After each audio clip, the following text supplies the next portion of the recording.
Sensors online. Weapons online. Greetings, Mechwarriors! My name is TTB, and this is German Mechgineering. And today, guys, we're playing the Charger number 7, the lucky number 7. We've got lice and the little bunnies on here. We've got horseshoes. We've got hearts. All sorts of stuff. We got 4-leaf clovers, and this mech is just a very, very beautiful paint job. Especially if you use black as the color, you get this blackish color with this nice purple sheen. It just looks gorgeous. And it has, as one of the few mechs, it actually has a laser pistol, so to speak. One of the hard points in the arms actually consists of a laser pistol like that. Nice little touch. Okay, so today, guys, it is Charger time. The Charger is an 80-ton inner sphere assault mech, and you guys know my opinion about those border mechs that are on the low end of the tonnage level towards the next tonnage level. This basically isn't much better than a Warhammer, for example. You're struggling a little bit loading this with the proper amount of weapons, and you will struggle a little bit in terms of armor. I mean, 66 armor on the side torsos, for example, for an assault mech, not that much, but there are a few things in here that we need to talk about. So, as a basis for today's build, we're going to use a light engine 345 that gives us a 67.8, almost 68 kph speed. We can actually load jump jets. This is one of the few assault mechs that can load jump jets, and we're dropping 2 jump jets in here to get 13 meters jump distance. And then I thought to myself, okay, what kind of armaments can we give this thing? And I decided to try it with a basically a good old Battle Master build, 3 large pulse lasers and 3 medium lasers, and that is it. You cannot fit anything more. So, right side torso, 2 large pulses, left torso, 1 large pulse, and then medium lasers in the 3 remaining hardpoints, 1 on the head and 2 in the arms. In terms of armor, I lowered the legs a little bit, I lowered the head quite a bit, and that is it. I left the arms fairly up there in the armor, in terms of armor, because if you look at the side of this mech, these arms are basically almost like Griffin arms. They're excellent shields, yeah, so it's actually worth it to pump them up a little bit. Okay, other than that, we have 1, 2, 3, 4, 5, 6 total double heat sinks outside of the engine and 3 in the engine. This is just to ensure that we have this mech running as cool as possible. Now, the mech has some structure quirks, so that at least helps out, but you know me, guys, I'm not a fan of structure. I like armor better, because armor doesn't kill your weapons when it gets hit, but structure, you might lose some.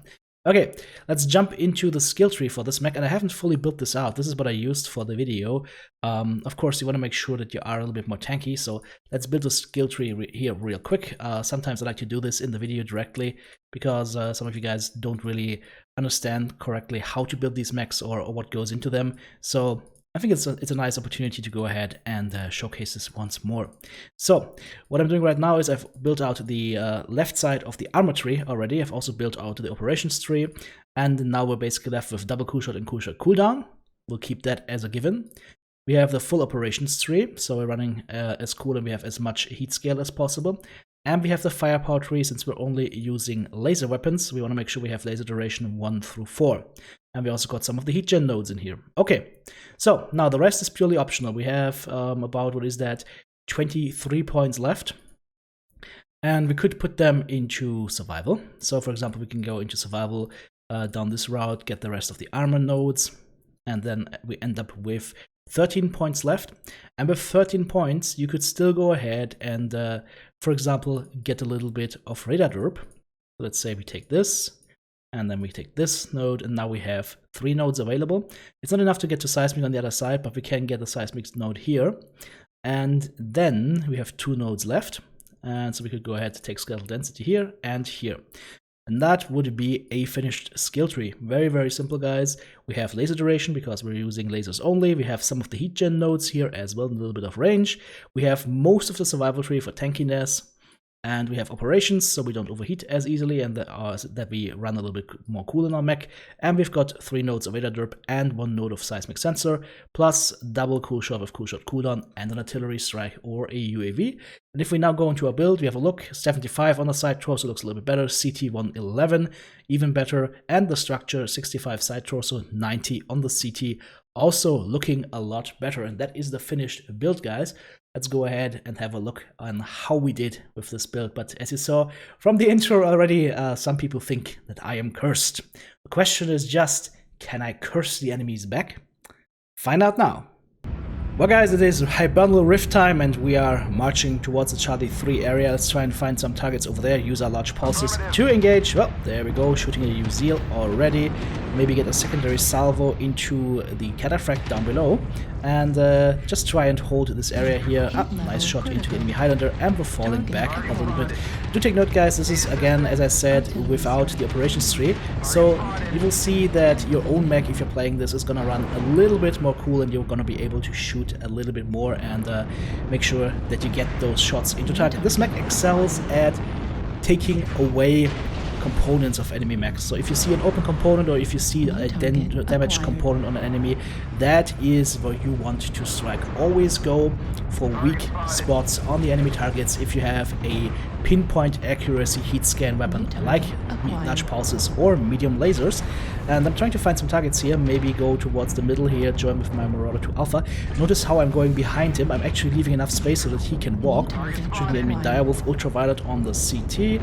Always keep your eyes on two things here guys. Two things that are most important. Number one, the radar. Number two, target information. I think I saw a red CT here on the Direwolf. I'm not sure, but I will test it if I see him again. There we go, there's a Direwolf and Ripperoni Jabroni.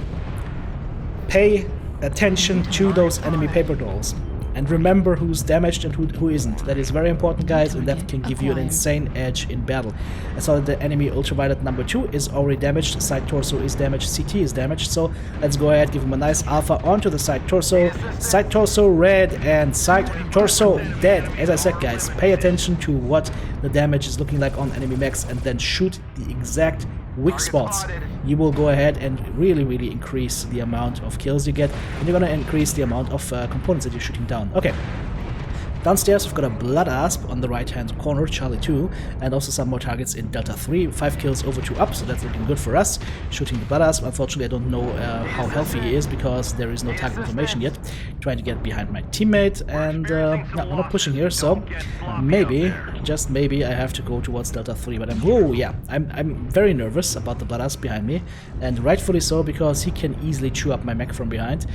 Somebody pushing from behind, it's a Centurion. Side torso open, CT open actually, side torso damaged, and the arms both open. Okay, what else can we find here? Looking at the radar, my team is inserting the enemy, that's good. Now we keep on pushing, we get unduckered a little bit by the Blood Asp, but we should be out of his line of fire right now. So let's go ahead and try and find some targets here and tip the scale in our favor. What's up front here? Centurion, CT red, CT dead. Beautiful. Let's find another target here. 7 kills over 5, still close but winnable. At this point definitely winnable. Let's see if the Blood Asp is still there. Yep, there he is again. And once again we shot him on the right hand side torso. I mean it's his left side torso, but on the right side from our point of view. So let's go ahead and hold this position a little bit, try and find if we can engage him from the spot. What else do we have here? Enemy assault up top. Centurion once again, CT, as you can see, I showed exactly for the CT, and we get another kill here. That's the same guy I alpha'd just a few minutes ago, a few moments ago, and you gotta remember where you shot these guys. Again, Blood Asp, I remember which side I shot him, so let's go ahead and push in on him. 9 kills over 6, we should have this in the bank, and let's go for the exact side torso. Yeah, same side torso that we have been shooting so far.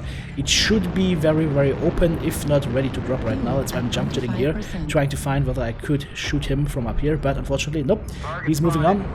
I think I already saw it. Yep, there you can see it. Left side torso is red. Let's go ahead and take this thing down if we can. Bada bim, bada boom. His heat management is through the roof right now, and we can go ahead and take him down together with our teammate on the right hand side. Yeah, he's going in on him, so we're gonna go in onto his side torso and CT. That wasn't a good shot though, but I see side torso open, and that means side torso dead. One more shot and he's down. There we go. Beautiful. 5 kills on the board. The lucky number 7 strikes once more, and at this point it's only 2 targets left. The assault in Bravo 4 and some guy somewhere else. That King Crab has UX2s and the red CT. King Crab red CT is never good, so he goes down, and it's only 1 enemy left on the field.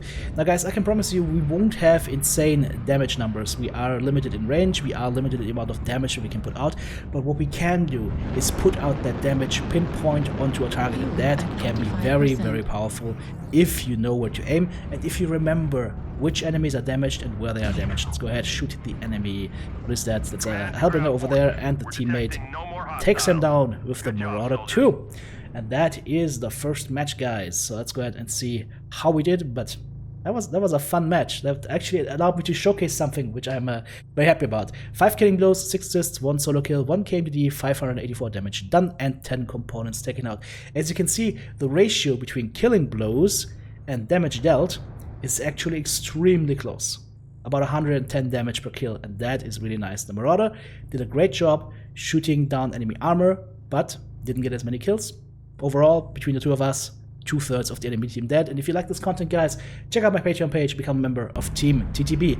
We're gonna jump right into the next match here in the Tourmaline Desert, and let's see if we can do the same thing again. Hopefully be able to use our weapons for maximum efficiency and take down enemy components, especially side torsos. It's what I like. As you can see from the shot here right now, by the way, guys, we have those weapons spaced a bit apart, and especially the arm-mounted lasers are a little bit of a problem because they're a little bit of a knuckle dragger.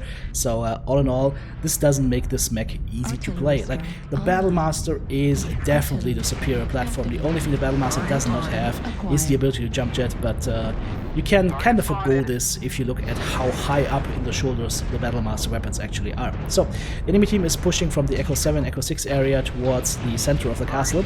I've got a target in Fox 5 as well. Delta Bloodass is pushing forward, but we have some repeated strikes to his CT and side torso, so he's about ready to be opened up in his tin can here. And once that clan tin can is opened up, we can go ahead and start taking it down. But there is also somebody else around the corner here. It is enemy Vindicator, large pulses and medium pulses. So I don't want this thing behind me, guys, so I will go ahead and flank towards Fox 5, try and get him from behind or try and engage him there. It's just a Vindicator, it's just a 40-ish tonner, so he has no chance fighting against me. And then I see this enemy Learn Bolt with ECM. That is cheeky, buddy, but if you do that, I'm just gonna walk up behind you and then give you a nice alpha strike right to the side torso, and it actually doesn't fall off. So I'm thinking this guy probably had like 7 or 8 back armor, otherwise this would have been a side torso falling off. Oh, talking about side torsos falling off, there is Alpha, the Vindicator, and let's go ahead, let him walk a little bit, and then we give him a nice burn to the side torso from behind. Unfortunately, as you can see, another case of somebody who had an insane amount of back armor, but it doesn't matter, I just shot his side torso through the front anyways. But the full salvo into his back, and it only goes yellow in the Vindicator. Somebody is really protecting their ass with black armor. Never mind though, let's go in on the enemy Sunspider. We destroy the one side torso, and now we go on the other one that has not been harmed yet and take him down through the side torso. First kill for TTB. And then I look at the scoreboard and I see 1 kill to 6 kills on the enemy side, so we all know how this one's gonna end, but let's try and see if we can get some more kills here, shall we? I know Alpha, the Vindicator, is damaged in CT right now. I saw that he's CT yellowish. What else can we find over there? We see some Ducker coming, we see enemy Locust coming in. He's going for my blood ass. So let's go ahead, give him a nice salvo through the back, through the side torso. XL check complete, and that is a dead light mech. So now let's see. Oh, there we go. Target Alpha. I told you his CT was orange or yellow, and we just took him down through the CT. Once again, guys, we remembered which mechs are damaged, and then we switched from a target where we didn't know the health status over to a target where we did know that we could get the killing shot. And now the enemy team, of course, is just gonna murder us. So we pirouette and we fall down the side of the mountain and are dead, sadly. And there's also another scene that I found pretty interesting. I don't know what to make of it, but maybe one of you viewers can tell me what we're seeing here from this fellow Canadian pilot. It appears that the new tactic for the Canadian Army is to place an artillery strike in front of you and then put yourself on fire with some gasoline and die. Okay, last guy kept running around for 5 minutes, so I just cut that because it's pointless. 3 killing blows, 0 assists, 3 solo kills, 3 KNTDs, 539 damage done, 9 components taken out. Again, not a bad round on our part. Hope you guys enjoyed today's video. Have a great day, and do check out my Patreon page and become an active member of Team TTB.